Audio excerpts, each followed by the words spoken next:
ہم نے ان لوگوں کی اسی طرح آزمائش کی ہے جس طرح باغ والوں کی آزمائش کی تھی جب انہوں نے قسمیں کھا کھا کر کہا کہ صبح ہوتے ہوتے ہم اس کا میوہ توڑ لیں گے اور انشاءاللہ نہ کہا.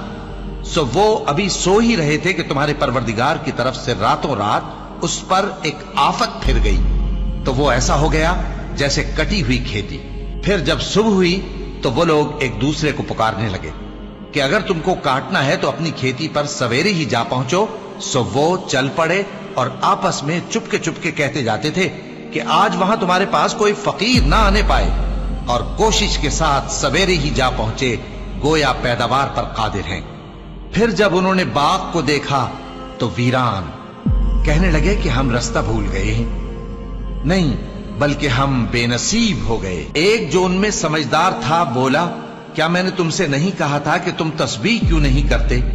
دوسرے کہنے لگے کہ ہمارا پروردگار پاک ہے، بے شک ہم ہی قصوروار تھے. پھر لگے ایک دوسرے کی طرف رخ کر کے ملامت کرنے، کہنے لگے ہائے شامت، ہم ہی حد سے بڑھ گئے تھے. امید ہے کہ ہمارا پروردگار اس کے بدلے میں ہمیں اس سے بہتر باغ عنایت کرے. ہم اپنے پروردگار کی طرف رجوع کرتے ہیں. دیکھو عذاب یوں ہوتا ہے اور آخرت کا عذاب سب سے بڑھ کر ہوگا. کاش یہ لوگ جانتے ہوتے.